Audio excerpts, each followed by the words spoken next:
Hi students, apple B അക്കാഡമിയുടെ മറ്റൊരു video ക്ലാസ്സിലേക്ക് എല്ലാവർക്കും സ്വാഗതം. സോ ഇന്നത്തെ ഈ ഒരു ക്ലാസ്സിൽ നമ്മൾ ഡിസ്കസ് ചെയ്യാൻ പോകുന്ന ഹ്യൂമൻ റിസോഴ്സ് മാനേജ്മെൻറ്റിലെ കോളിൻസ് ലീഡർഷിപ്പ് ലെവൽസിനെ കുറിച്ചിട്ടാണ്. സോ നമുക്ക് ഈ കഴിഞ്ഞ ജൂൺ 2023 ഷിഫ്റ്റ് 1 ഈ ഒരു ടോപ്പിക്കിൽ നിന്നൊരു ക്വസ്റ്റ്യൻ ഉണ്ടായിരുന്നു. ക്വസ്റ്റ്യൻ ഇതാണ്: as suggested by Collins, arrange the following leadership levels in the sequentially higher order.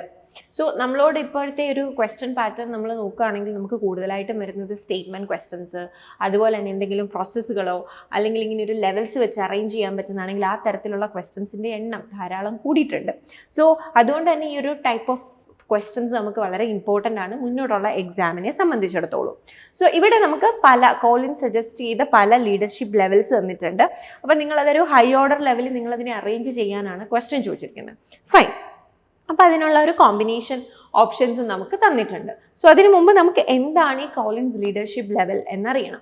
So Collins എന്ന് പറയുന്ന വ്യക്തി ആക്ച്വലി അദ്ദേഹം പല രീതിയിലുള്ള പഠനങ്ങൾ നടത്തിയിട്ട് അതിൻ്റെ ഭാഗമായിട്ട് അദ്ദേഹം എത്തിയ ഒരു ഓർഡർ ലെവലാണ് ഈ ലീഡർഷിപ്പ് ലെവൽസ്, ഈ ഒരു 5 ലെവൽസ് എന്ന് പറയുന്നത്. സോ അദ്ദേഹം വളരെ പഠനങ്ങൾ നടത്തിയതുകൊണ്ട്, അല്ലെങ്കിൽ കാര്യമായ പഠനം നടത്തി അതിൻ്റെ ഒരു എവിഡൻസ് ഒക്കെ കണക്കാക്കി അദ്ദേഹം ചെയ്തതുകൊണ്ട് തന്നെ നമ്മളതിനൊരു unique style of leadership levels ആയിട്ട് തന്നെയാണ് കാണുന്നത്. അപ്പം ഇവിടെ അദ്ദേഹം പറയുന്നത്, ഒരു കമ്പനി എന്ന് പറയുന്നതിനെ നല്ല രീതിയിൽ നടത്തിക്കൊണ്ട് നമുക്ക് മുമ്പോട്ട് പോകണമെന്നുണ്ടെങ്കിൽ അവിടെ വളരെ ടാലൻറ്റഡ് ആയിട്ടുള്ള, ഈവൻ എക്സ്ട്രാ ഓർഡിനറി ആയിട്ടുള്ള ആൾക്കാരുണ്ടെങ്കിൽ നമുക്ക് നല്ല രീതിയിൽ അതിനൊരു ഫ്യൂച്ചറിലേക്ക് നിലനിർത്തിക്കൊണ്ട് പോകാനായിട്ട് പറ്റുള്ളൂ. അപ്പോൾ ഇങ്ങനെയുള്ള വ്യക്തിയെ ഐഡൻറ്റിഫൈ ചെയ്യാൻ വേണ്ടിയിട്ടാണ് അദ്ദേഹം ഈ ഒരു ലെവൽസ് ക്രിയേറ്റ് ചെയ്തത്. അപ്പോൾ അദ്ദേഹം ഇവിടെ പറയുന്നത് ആർക്കാണ് ഇങ്ങനെ നിലനിർത്തിക്കൊണ്ട് പോകാൻ പറ്റുന്നത്? These people who business researcher Jim Collins dubs level 5 leaders. അതായത് ഇങ്ങനെ സാധിക്കുന്ന വ്യക്തികളെന്ന് പറയുന്നത് അദ്ദേഹം ഈ ക്രിയേറ്റ് ചെയ്തിരിക്കുന്ന ലെവലിലെ 5th ലെവലിൽ വരുന്ന ആൾക്കാർക്കാണ് ഒരു ഓർഗനൈസേഷൻ ഏറ്റവും നല്ല രീതിയിൽ വളരെ എഫിഷ്യൻ്റ് ആയിട്ട് മുമ്പോട്ട് കൊണ്ടുപോകാൻ പറ്റുന്നത്. അല്ലെങ്കിൽ അങ്ങനെയുള്ള വ്യക്തികളെയാണ് നമ്മൾ എക്സ്ട്രാ ഓർഡിനറി ലെവൽ എന്ന് പറയുന്നത്. ഓക്കെ, അപ്പോൾ അങ്ങനെയുള്ളവരുണ്ടെങ്കിൽ നമുക്ക് ഓർഗനൈസേഷനെ വളരെ ഒരു ബെസ്റ്റ് ഫോമിലേക്ക്, ഏറ്റവും ബെസ്റ്റ് അല്ലെങ്കിൽ ബെറ്റർ ആയിട്ടുള്ള ഒരു ഓർഗനൈസേഷനായിട്ട് കൺവേർട്ട് ചെയ്യണം എങ്കിൽ അത് ആർക്കേ സാധിക്കത്തുള്ളൂ. ഇങ്ങനെ ഒരു എക്സ്ട്രാ ഓർഡിനറി പേഴ്സൺ ഉണ്ടെങ്കിലേ നമുക്ക് സാധിക്കത്തുള്ളൂ, അല്ലെങ്കിൽ എക്സ്ട്രാ ഓർഡിനറി ആയിട്ട് ഒരു ലീഡർ ഉണ്ടെങ്കിലേ നമുക്കത് സാധിക്കത്തുള്ളൂ. അപ്പോൾ ആ എക്സ്ട്രാ ഓർഡിനറി ലീഡറിനെ കുറിച്ച് അദ്ദേഹം പറഞ്ഞിരിക്കുന്ന 5th ലെവലിലാണ്. പക്ഷെ നമ്മൾ ഈ എല്ലാ ലെവലുകളും ഏതൊക്കെയാണെന്നുള്ളത് കൃത്യമായിട്ട് പഠിക്കണം. ആൻഡ് ഞാൻ ഓൾറെഡി പറഞ്ഞു, ഇത് അദ്ദേഹം വളരെ പലതരത്തിലുള്ള സ്റ്റഡികൾ കാര്യങ്ങൾ നടത്തിയതിന് ശേഷം ക്രിയേറ്റ് ചെയ്യപ്പെട്ടതാണ് ഈ ഒരു ലെവൽസ് എന്ന് പറയുന്നത്. അതുകൊണ്ട് തന്നെ നമ്മളതിനെ യുണീക്ക് ലീഡർഷിപ്പ് ലെവൽസ് ആയിട്ടാണ് ഐഡൻറ്റിഫൈ ചെയ്യുന്നത്. അപ്പോൾ ഇത് ജസ്റ്റ് അതിൻ്റെ ഒരു ചാർട്ടാണ്. നിങ്ങൾക്ക് ഇവിടെ 5 ലെവൽസുകൾ കാണാം. Level 1 highly capable individual, level 2 contributing team member, level 3 competent manager, level 4 effective leader and level 5 executive. So അദ്ദേഹം സംസാരിച്ചത് ഈ എക്സിക്യൂട്ടീവിനെ കുറിച്ചിട്ടാണ്. അതായത് ആ ലെവൽ 5 ചെല്ലണം എന്നുള്ളതാണ്, അല്ലെങ്കിൽ ആ ലെവൽ 5 നമുക്ക് ആവശ്യം എന്നാണ് ആര് പറഞ്ഞത്? കോളിൻസ് പറഞ്ഞത്. സോ നമുക്ക് ഇത്തവണ നമ്മളോട് ചോദിച്ച ക്വസ്റ്റ്യനിൽ നിങ്ങൾക്ക് നോക്കുകയാണെങ്കിൽ കാണാം, നമ്മൾ ഈ ഹെഡിങ് ആയിട്ട് കണ്ടിരിക്കുന്ന അതേ ഒരു ടേം തന്നെ അവിടെ നമുക്ക് ഐഡൻറ്റിഫൈ ചെയ്യാനായിട്ട് സാധിക്കുന്നുണ്ട്. പക്ഷേ ഇനി ഒരു എക്സാമിന് ഈ ടോപ്പിക്കിൽ നിന്ന് ക്വസ്റ്റ്യൻ വരുമ്പോൾ നമ്മളോട് ഇതിനുള്ളിലുള്ള കാര്യങ്ങളായിരിക്കും ചോദിക്കുന്നത്. Who is highly capable individual, അല്ലെങ്കിൽ ഹൈലി കേപ്പബിൾ ഇൻഡിവിജ്വൽ എന്നുകൊണ്ട് നമ്മൾ ആരെയാണ് ഉദ്ദേശിക്കുന്നത്? അപ്പോൾ നിങ്ങൾ അതിൻ്റെ കോൺടെക്റ്റ് കുറച്ചുകൂടി പഠിക്കേണ്ടതുണ്ട്. ഓക്കെ, സോ നമുക്ക് അതൊന്ന് പറഞ്ഞു പോകാം. So level 1 the highly capable individual. ആരാണ് ഈ ഹൈലി കേപ്പബിൾ ഇൻഡിവിജ്വൽ എന്ന് പറയുന്നത്? അതായത് അവിടെ കൃത്യമായി വർക്ക് ചെയ്യുന്നവർ, ടാലൻറ്റഡ് ആയിട്ടുള്ളവർ, അറിവുള്ളവർ, സ്കില്ലുള്ളവർ, ഇവരെല്ലാം നമുക്ക് എന്തായിട്ട് വിളിക്കാം? അവരെ നമുക്ക് ഹൈലി കേപ്പബിൾ, നല്ല രീതിയിൽ വർക്ക് ചെയ്യുന്ന, കൃത്യമായിട്ട് വർക്ക് ചെയ്യുന്ന സ്കില്ലും കാര്യങ്ങളും ഒക്കെയുള്ള വ്യക്തികളെല്ലാം നമുക്ക് എന്തായിട്ട് പറയാം? ഹൈലി കേപ്പബിൾ ഇൻഡിവിജ്വൽ ആയിട്ട് പറയാം.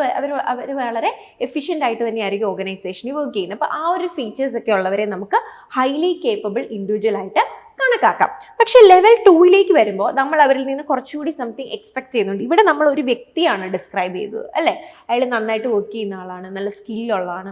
ഇനി ലെവൽ 2 വരുമ്പോൾ it's about a contributing member. അതായത് അയാൾ എന്തെങ്കിലുമൊക്കെ ഒരു ടീമിലേക്ക് കോൺട്രിബ്യൂട്ട് ചെയ്യുന്ന ആളായിരിക്കണം. Contributing team members are good at working with others and are notably proficient at helping their groups reach objective. അപ്പോൾ ഇവിടെ അയാളുടെ മറ്റൊരു ക്വാളിറ്റി, അല്ലെങ്കിൽ കുറച്ചുകൂടി ബെറ്റർ ആയിട്ടേക്ക് വേണ്ട ക്വാളിറ്റിയെ കുറിച്ചിട്ടാണ് പറയുന്നത്. അതായത് എന്താണ്? അയാൾ നല്ലോണം വർക്ക് ചെയ്യുകയും മറ്റുള്ളവരെ സപ്പോർട്ട് ചെയ്യും, അല്ലെങ്കിൽ ഇത് നമ്മുടെ ഗ്രൂപ്പാണ്, നമ്മുടെ ഒബ്ജക്റ്റീവാണ്, നമ്മളെല്ലാവരും അതിലേക്ക് എത്തണം എന്ന് പറഞ്ഞ് പരസ്പരം ഒരു സഹായത്തോടു കൂടി ഒരു ഗ്രൂപ്പായിട്ട് കണ്ട് അയാൾക്ക് പ്രവർത്തിക്കാനായിട്ട് സാധിക്കുന്ന ഒരു ലെവലാണ് ദി കോൺട്രിബ്യൂട്ടിംഗ് ടീം മെമ്പർ. അല്ലെങ്കിൽ അങ്ങനെ ചെയ്യുന്നവരെയാണ് നമ്മൾ എന്തെന്ന് പറയുന്നത്? ദി കോൺട്രിബ്യൂട്ടിംഗ് ടീം മെമ്പർ എന്ന് പറയുന്നത്. നമുക്ക് കുറേ കഴിവുകളോ കാര്യങ്ങളോ ഉണ്ടായിട്ട് മാത്രം കാര്യമില്ല, അല്ലേ? ഒരു ഓർഗനൈസേഷനിൽ നിൽക്കുമ്പോൾ ഒരു ടീമായിട്ട് നല്ല രീതിയിൽ വർക്ക് ചെയ്യാനും മറ്റുള്ളവരെ സപ്പോർട്ട് ചെയ്യാനും അങ്ങനെ ഒരു കോമ്പിനേഷനാണ് അവിടെ ആവശ്യം. സോ അങ്ങനെ ഒരു ലെവലിലേക്ക് അല്ലെങ്കിൽ അങ്ങനെയുള്ള വ്യക്തികളെയാണ് നമ്മൾ ലീഡർഷിപ്പ് ലെവലിൽ വരുന്നവരെയാണ് നമ്മൾ കോൺട്രിബ്യൂട്ടിംഗ് ടീം മെമ്പർ എന്ന് പറയുന്നത്. ടീമിന് എന്തെങ്കിലുമൊക്കെ കോൺട്രിബ്യൂട്ട് ചെയ്യുന്ന ആൾക്കാർ. Okay, and next level is level 3, the competent manager. ഇവിടെ എന്താ ഉദ്ദേശിക്കുന്നത്? They can effectively oversee people and resources helping to achieve predetermined goals. ഇവിടെ മാനേജർ എന്നൊരു ടേം വരുമ്പോൾ തന്നെ നമുക്കറിയാം എല്ലാവരും എല്ലാ കാര്യങ്ങളും കൃത്യമായിട്ട് ചെയ്യുന്നുണ്ടോ എന്നുള്ളൊരു സൂപ്പർവിഷൻ കാര്യങ്ങൾ അവിടെ വരുന്നുണ്ട്. അപ്പോൾ അവിടെയുള്ള വ്യക്തികളെയും അവിടെയുള്ള റിസോഴ്സസും പ്രോപ്പറായിട്ട് യൂസ് ചെയ്യുന്നുണ്ടോ, അതിനെ നല്ല രീതിയിൽ എഫിഷ്യൻ്റ് ആയിട്ട് തന്നെ നമുക്ക് യൂട്ടിലൈസ് ചെയ്യാൻ സാധിക്കുന്നുണ്ടോ തുടങ്ങിയ കാര്യങ്ങളെക്കുറിച്ചൊക്കെ ഒരു വ്യക്തമായ ധാരണയുള്ളതും, അതുപോലെ തന്നെ ആ ഒരു നമ്മൾ ഓൾറെഡി സെറ്റ് ചെയ്ത് വെച്ചിരിക്കുന്ന ഗോളിലേക്ക് ആൾക്കാരെ എത്തിക്കാനായിട്ട് അവർക്കതിന് പ്രചോദനം കൊടുക്കാനും ഒക്കെ സാധിക്കുന്ന ആൾക്കാരെയാണ് നമ്മൾ എവിടെ പറയുന്നത്? കോമ്പീറ്റന്റ് മാനേജറായിട്ട് പറയുന്നത്. അപ്പോൾ നമ്മൾ ഈ ഓരോന്നിൻ്റെയും ഫീച്ചേഴ്സ് പഠിച്ചു വരികയാണ്. നെക്സ്റ്റ് ടൈം നമുക്ക് അതായിരിക്കും ചോദിക്കുക. അപ്പം നിങ്ങളത് ഡീറ്റെയിൽ ആയിട്ട് തന്നെ പഠിക്കാനായിട്ട് ശ്രമിക്കുക.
ലെവൽ 4ലേക്ക് വരുമ്പം ഇഫക്റ്റീവ് ലീഡർ. ആരെ ഇഫക്റ്റീവ് ലീഡർ എന്നുകൊണ്ട് ഉദ്ദേശിക്കുന്നത്? As per Collins, effective leader can steer their companies toward well defined and compelling goals. They also keep their organization functioning at high levels of performance. അപ്പോൾ ആരെയാണ് നമ്മൾ ഈ effective leader എന്നുകൊണ്ട് ഉദ്ദേശിക്കുന്നത്?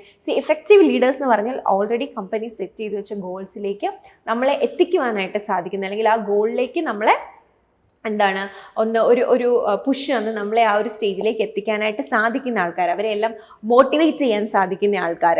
Okay, അതുപോലെ തന്നെ അവരെ സംബന്ധിച്ചിടത്തോളം എന്താണ്, ഓർഗനൈസേഷൻ ഏറ്റവും നല്ല രീതിയിൽ വർക്ക് ചെയ്യാൻ, ഒരു ഹൈ ലെവൽ പെർഫോമൻസ് തന്നെ ഓർഗനൈസേഷന് കൊണ്ടുവരാൻ, നല്ല രീതിയിൽ ഔട്ട്പുട്ട് ക്രിയേറ്റ് ചെയ്യാൻ ഒക്കെ ശ്രമിക്കാൻ പറ്റുന്ന ആൾക്കാരെയാണ് നമ്മൾ എന്തെന്ന് പറയുന്നത്, ഇഫക്റ്റീവ് ലീഡർ. അപ്പം നമ്മൾ പറയുമ്പോൾ ഇതെല്ലാം ഒരു ലീഡർക്ക് വേണ്ട ക്വാളിറ്റീസ് ആണ്. നമ്മളിപ്പോൾ പറഞ്ഞ 4 എണ്ണം ഒരു ലീഡർക്ക് വേണ്ട ക്വാളിറ്റി തന്നെയാണ്. പക്ഷെ അതിൻ്റെ ലെവലിൽ പല ഡിഫറൻസസ് ഉണ്ട്. നമ്മൾ വളരെ ബേസിക് കാര്യം തൊട്ട് ഇപ്പോൾ ഇവിടെ പറഞ്ഞപ്പോൾ നമ്മൾ ഇതൊരു ഹൈ ലെവലിൽ വരെ എത്തി. And finally we R reaching two level 5, that is the executive. ഇതാണ് കോളിൻസ് പറഞ്ഞ ആ ഒരു എക്സ്ട്രാ ഓർഡിനറി പേഴ്സൺ എന്ന് പറയുന്നത്, അല്ലെങ്കിൽ ആ ഒരു എക്സ്ട്രാ ഓർഡിനറി ലെവൽ എന്ന് പറയുന്നത് ഇതാണ്. ഈ ഒരു എക്സിക്യൂട്ടീവ് ലെവലിൽ നിൽക്കുന്നവർക്കായിരിക്കും ഓർഗനൈസേഷനെ ബെസ്റ്റ് ആയിട്ട് കൺവേർട്ട് ചെയ്യാനായിട്ട് സാധിക്കുക.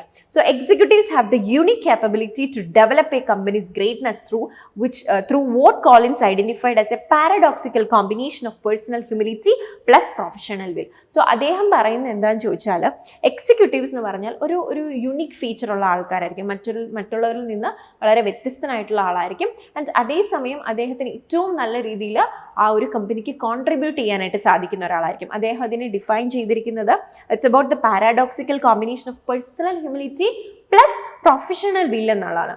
അതായത് വ്യക്തിപരമായിട്ട് നമ്മൾ പറയുന്ന ഒരു കുലീനനായിട്ടുള്ള ഒരാൾ, അല്ലെങ്കിൽ വളരെ എല്ലാവരോടും ഒരു വിനീതനായിട്ടുള്ള ആളെന്നൊക്കെ നമ്മൾ പറയില്ലേ, അല്ലെങ്കിൽ വിനയത്തോടും ഭവ്യതയോടും ഒക്കെ കൂടി എല്ലാ കാര്യങ്ങളെയും അല്ലെങ്കിൽ എല്ലാവരോടും സംസാരിക്കുകയൊക്കെ ചെയ്യുന്ന, അതോടൊപ്പം എന്താണ് നല്ല രീതിയിലുള്ളൊരു പ്രൊഫഷണലി നല്ല രീതിയിൽ വളരെ എഫിഷ്യൻ്റ് ആയിട്ട് വർക്ക് ചെയ്യാൻ പറ്റുന്ന ആൾ, നമ്മുടെ ഓർഗനൈസേഷൻ്റെ ടാർഗറ്റിലേക്ക് എത്തിക്കാൻ സാധിക്കുന്ന ആൾ, ഓർഗനൈസേഷനെ ഒരു ബെസ്റ്റ് ഫോമിലേക്ക് കൺവേർട്ട് ചെയ്യാൻ സാധിക്കുന്ന ആൾ. അപ്പം പ്രൊഫഷണലിയും അയാൾ ഹൈ ആയിട്ട് നിൽക്കും, അതുപോലെ തന്നെ അയാൾ വ്യക്തിപരമായി അയാൾ മറ്റുള്ളവരെ എല്ലാം മനസ്സിലാക്കുന്ന, മറ്റുള്ളവർക്കെല്ലാം ഒരു അവർക്ക് ഒരു സെൽഫ് റെസ്പെക്റ്റ് ഒക്കെ കൊടുക്കുന്ന, കുറച്ചുകൂടി ഒരു എന്താ പറയുക, നമ്മൾ പറയില്ല ഡൗൺ ടു എർത്ത് ആയിട്ടുള്ളൊരു പേഴ്സൺ ആയിരിക്കും എന്നുള്ളതാണ്. സോ അത് രണ്ടും കൂടെ വരുന്നതാണ് ഒരു എക്സിക്യൂട്ടീവിൻ്റെ ഒരു ബെസ്റ്റ് കോമ്പിനേഷൻ എന്നാണ് കോളിൻസ് പറഞ്ഞത്. അപ്പോൾ നെക്സ്റ്റ് ടൈം ഈ എക്സിക്യൂട്ടീവ് എന്ന് പറയുന്നത്, എക്സിക്യൂട്ടീവ്സിന് വേണ്ട ക്വാളിറ്റി എന്തൊക്കെയാണ്, അല്ലെങ്കിൽ എന്തിൻ്റെ കോമ്പിനേഷൻ ആണെന്നാണ് കോളിൻസ് ഐഡൻറ്റിഫൈ ചെയ്തതെന്നൊരു ടൈപ്പ് ഓഫ് ക്വസ്റ്റൻ നിങ്ങൾക്ക് എക്സ്പെക്ട് ചെയ്യാം.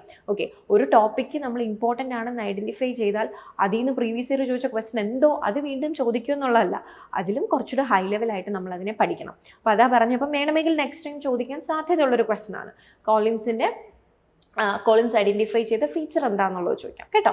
അപ്പം നമ്മൾ പഠിക്കുക എന്തൊക്കെയാണ് അദ്ദേഹം പറഞ്ഞത്. പേഴ്സണൽ ഹ്യൂമിലിറ്റിയും ഉണ്ടായിരിക്കണം, അതോടൊപ്പം should have professional will, right. So അതിൻ്റെ ജസ്റ്റ് ഒരു കോമ്പിനേഷൻ, ആ ഒരു ലെവൽ ഞാൻ വീണ്ടും ഒന്നുകൂടെ ഇൻക്ലൂഡ് ചെയ്തെന്നുള്ളതേ ഉള്ളൂ. So highly capable individual, contributing team member, competent manager, effective leader, and finally it's about level 5 executive. And Collins support ചെയ്ത്, അല്ലെങ്കിൽ കോളിൻസ് വേണമെന്ന് പറയുന്നത് ഏത് ലെവലാണ്? It's about level 5. So coming back to your question, ഇവിടെ നമ്മൾ സീക്വൻഷ്യലി ഹയർ ഓർഡർ, അതായത് ചെറുതിൽ നിന്ന് നമ്മൾ വലുതിലേക്കാണ് എത്തേണ്ടത്. ഏറ്റവും ഹയർ ഓർഡർ ഏറ്റവും അവസാനമാണ് വരേണ്ടത്. വിച്ച് മീൻസ് ഏറ്റവും അവസാനം വരേണ്ടത് ഏതാണ്? തീർച്ചയായിട്ടും എക്സിക്യൂട്ടീവ് ആണ്. സോ ബിയിലാണ് എൻഡ് ചെയ്യേണ്ടത്. ബിയിൽ എൻഡ് ചെയ്യുന്ന എത്ര ഓപ്ഷൻ ഉണ്ട്? 2 ഓപ്ഷനേ ഉള്ളൂ. അപ്പോൾ തന്നെ നമുക്ക് ഓപ്ഷൻ എയും ഓപ്ഷൻ ഡിയും എലിമിനേറ്റ് ചെയ്യാം. ഓക്കെ, ദെൻ സ്റ്റാർട്ട് ചെയ്യേണ്ട എവിടെയാണ്? Competent manager, executive, highly capable individual. ആദ്യം നമ്മൾ ആ ഒരു വ്യക്തിയെക്കുറിച്ചിട്ടാണ് സംസാരിക്കുന്നത്. സോ സിയിൽ സ്റ്റാർട്ട് ചെയ്ത് ബിയിൽ എൻഡ് ചെയ്യണം. സിയിൽ സ്റ്റാർട്ട് ചെയ്ത് ബിയിൽ എൻഡ് ചെയ്യുന്ന എത്ര ഓപ്ഷൻ ഉണ്ട്? 2 ഓപ്ഷൻ ഉണ്ട്. രണ്ടും അതെ. അപ്പോൾ നിങ്ങൾ രണ്ടാമത്തെ ലെവൽ ഐഡൻറ്റിഫൈ ചെയ്താൽ തന്നെ കറക്റ്റ് ആൻസറിലേക്ക് വരാൻ പറ്റും. ഓക്കെ, അപ്പോൾ ഹൈലി കേപ്പബിൾ ഇൻഡിവിജ്വൽ ആയിരിക്കണം. അതിനുശേഷം നമ്മൾ എന്താ പറഞ്ഞത്? ഒരു കോൺട്രിബ്യൂട്ടിംഗ് ടീം മെമ്പർ ആയിരിക്കണം. ടീമിന് എന്തെങ്കിലുമൊക്കെ കോൺട്രിബ്യൂട്ട് ചെയ്യുന്ന ആളായിരിക്കണം അല്ലേ? അപ്പോൾ സി കഴിഞ്ഞിട്ട് ഏത് വരണം? ഇ വരണം.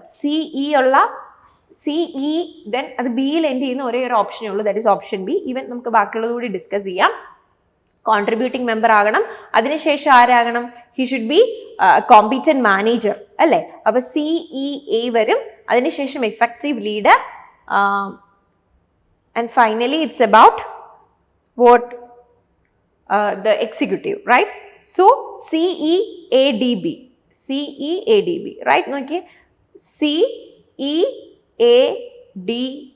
ഫൈനലി there is എക്സിക്യൂട്ടീവിൽ തുടങ്ങുന്നു. ഫസ്റ്റ് ഹൈലി കേപ്പബിൾ ഇൻഡിവിജ്വൽ ആണ്. അതിനുശേഷം അയാൾ കോൺട്രിബ്യൂട്ടിംഗ് ടീം മെമ്പർ ആകുന്നു.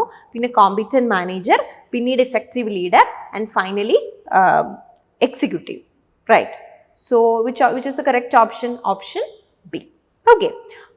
സോ ഈ ഒരു വീഡിയോയിൽ നമ്മൾ ഡിസ്കസ് ചെയ്ത് കോളിൻസിൻ്റെ ലീഡർഷിപ്പ് ലെവലാണ്. അപ്പം ഈ തരത്തിലുള്ള പല ലെവൽസുകൾ ഐഡൻറ്റിഫൈ ചെയ്യാനുള്ള ടൈപ്പ് ഓഫ് ക്വസ്റ്റ്യൻസ് നമുക്ക് കൃത്യമായിട്ട് ചോദിക്കുന്നുണ്ടെന്നുള്ളതാണ്. സോ നെക്സ്റ്റ് ടൈം നിങ്ങൾ ഈ ഒരു ടോപ്പിക്കിൽ നിന്ന് പ്രിപ്പയർ ചെയ്യുമ്പോൾ ഞാൻ ഈ പറഞ്ഞ പോലെ അതിൻ്റെ കോണ്ടന്റ് കുറച്ചുകൂടി നമ്മൾ കോൺസെൻട്രേറ്റ് ചെയ്യാനായിട്ട് ശ്രമിക്കുക. കാരണം ഇത്തവണ ചോദിച്ച ക്വസ്റ്റ്യൻ കാണുമ്പോൾ നമുക്കറിയാം ആ എക്സാക്ട് നമ്മൾ എന്താണ് ഹെഡിങ്ങിൽ പറഞ്ഞു പോകുന്ന ലെവൽസ് അത് അതേപോലെയാണ് ചോദിച്ചിരിക്കുന്നത്. സോ നെക്സ്റ്റ് ടൈം അതിനുള്ളിലെ അതിൻ്റെ ഫീച്ചേഴ്സുകൾ, ഇപ്പോൾ ഒരു ആരാണ് ഒരു എഫക്റ്റീവ് ലീഡർ, അല്ലെങ്കിൽ മാനേജറിന് വേണ്ട ക്വാളിറ്റി എന്താണ് ആസ് പെർ കോളിൻസ് എന്നുള്ളത് ചോദിക്കാം. അതല്ലെങ്കിൽ എക്സിക്യൂട്ടീവ് എന്ന് പറഞ്ഞാൽ അയാൾക്ക് വേണ്ട ക്വാളിറ്റീസ് എന്താണ്, ആ രീതി ചോദിക്കാം. അല്ലെങ്കിൽ കോളിൻസ് സജസ്റ്റ് ചെയ്ത ലെവൽ ഏതാണ്, അങ്ങനത്തെ ടൈപ്പ് ഓഫ് ക്വസ്റ്റ്യൻസ് ഒക്കെ നമുക്ക് എക്സ്പെക്ട് ചെയ്യാം. പഠിക്കുമ്പോൾ ഈ ഒരു ഏരിയാസ് കൂടി മനസ്സിലാക്കി പഠിക്കാനായിട്ട് ശ്രമിക്കാം. So I hope this video will help you for your preparation. Thank you and happy learning.